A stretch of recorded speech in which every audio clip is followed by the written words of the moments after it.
Hi అండి, అందరికి welcome back to our channel. ఈ రోజు మా ఇంట్లో స్పెషల్ వచ్చేసి చికెన్ బిర్యానీ. ముందుగా చికెన్ ని 80% కుక్ చేశానబ్బా. అలాగే ఇంకో వైపు అయితే రైస్ కూడా రెడీ అవుతుంది. ఇంతకీ మీ ఇంట్లో స్పెషల్ ఏంటబ్బా? చికెనా మటనా? మా ఇంట్లో మాత్రం చికెన్ బిర్యానీ. లంచ్ చేశారా మరి? రైస్ కూడా 70% కుక్ అయిన తర్వాత మనం ఆల్రెడీ రెడీ చేసుకున్న చికెన్ అయితే మొత్తం వేసుకోవాలి రైస్ పైన. చికెన్ బిర్యానీ చేయాలంటే సపరేట్ గా చికెన్ పీసెస్ ఉండాల్సిన అవసరం లేదబ్బా. మనం ఎప్పుడు వండుకునే ఇలా చికెన్ తో బిర్యానీ అయితే సింపుల్ గా ఇంట్లోనే చేసుకోవచ్చు.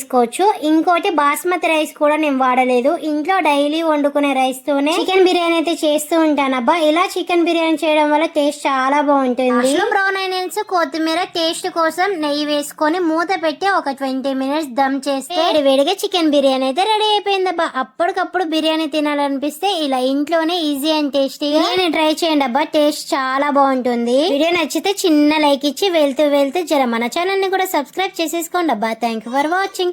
Bye bye.